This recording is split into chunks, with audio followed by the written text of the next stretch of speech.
A big opportunity, but teams are tough to close out. We're seeing that in the playoffs here. Just what do you expect from the Flames and their level of pushback and what you guys might have to throw out there to get this done? Yeah, we're gonna see their best for sure, and we understand that. And like you talk about, teams are hard to close out. We saw that last night. I think lots of guys were watching the Colorado game, and teams don't just quit and say, "Oh, that's it, we're done." So it's gonna be right from the start of the game, all 60 minutes, and maybe it might take more. So I think that's our focus, and we're gonna come, and we expect to bring our best too. Good. Sorry, excuse me. But is that a good thing that happened last night, to have a bunch of guys sitting around a TV and see St. Louis do what they did? Is that something that's? I think so. Yeah, it's just another. It's just another thing to see in your head that it's not going to be easy. We're in a good spot in the series, but it's not over and the job's not done. So, and so I think that's just been our focus here this morning. We all know it needs to get done. We got one more win to go, and we're looking to get it. Put into perspective, against a team that loves to forecheck and make life miserable for defensemen, just what Mike Smith's been able to do to alleviate that, and how huge an advantage that is over a 7-game series or however many games on you guys specifically. Yeah, it's huge. I've played with Smitty in the past, and he was awesome then. And then I also played with another good puck mover in Price in Montreal. And I mean, goalies that do that, they make it easy for us defensemen. And Smitty's doing an awesome job. And ever since I've been here, he's been great. And it's just nice. We know where to go, and he expects us to be in our spots. And it's pretty straightforward. We're all on the same page, and like you say, when they're forechecking the way they do, and that's a strength of their game, it can help break them down a little bit.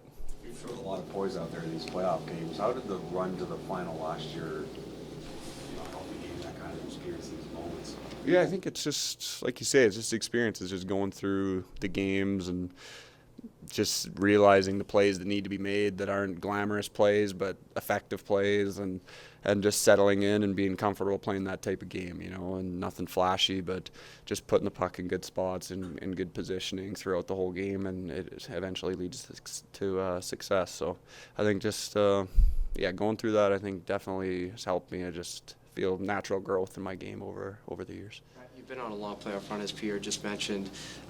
When you look at what happened last game in that third period and your team's ability to stay composed, how does that maybe become a rallying point or an indicator of how far this team can go? Yeah, I think it's important. We got put in that situation and we handled it well, and I think those are situations that get put in, maybe not the exact one, but there's always those emotions that run through the bench and in games, and getting in those spots, and you got to learn to handle it the right way. And so I think it was a huge growing point, and just a confidence boost for the group to go through that. Is that a confirmation of self-belief within the room when you guys kind of stick with that? Absolutely. We know the team we have, and it was nice to see that no one got shaky in their game or anything. What happened. They ended up tying it up and coming back, but we didn't change our game, and we just trusted it. If it had to go to overtime, we were prepared to do that, but we just stuck with our game, and we ended up getting a good goal there. So. Right. Last year in Montreal, much bigger defense core overall than what you guys have here, but you're having similar success defending different. Can you talk about how this group, maybe outside of Darnell, not the biggest group, but it's being able to defend? Is it sticks? Is it brains? What's allowing you guys to defend when it's a more physical time? I think it's just the collective group effort, even from our forwards, getting back and staying above the puck, and it helps us have numbers. We're not giving up many odd man rushes, and then just our layers in the corner in our battles, and body position in our own zone, and then just efficient, moving the puck, keeping the puck moving, and then like I say, back to our forwards, they're winning a lot of crucial battles along the wall when the Flames D's are pinching down the wall in the offensive zone and stuff like that. So I think just the collective group effort is allowing us to be good defensively. Brett, is it helpful to, even for you personally going into tonight, to understand that 3-1 doesn't guarantee success, because you know what it's like to be on the other side and find your way back? Yeah, exactly. It's that tricky spot. It's almost like you talk about the 2-goal lead within a game. It's a 2-game lead in the series. It's the same kind of thing, right? And teams can, if they get some success, they can start rallying on that. So I think our job is to come out early and just come hard, and we got to match their intensity, their speed, and even push them on their heels, and break their will and go from there. You mentioned Carey Price, and that Montreal team had some leaders as well in Corey Perry and Eric Stahl and Shea Weber. What did you learn from those players about how to handle in-game situations or the ebbs and flows of a playoff series?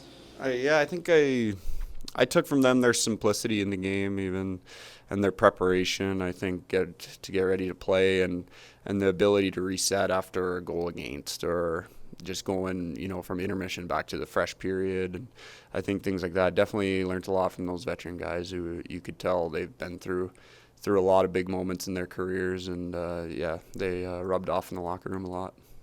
You mentioned that history with Mike Smith. How's he sort of the same, and how's he maybe different than the guy you played with in Calgary? I think I just find him very similar, even though that's a few years ago now, but just his athleticism to get out and make plays, and he gets a puck and his head's up and sees the ice. He's always been one of the best in his career, but just his ability to maintain that since I was here and now today it's impressive, and he's doing a great job for us. Thanks. Thank you. Yep.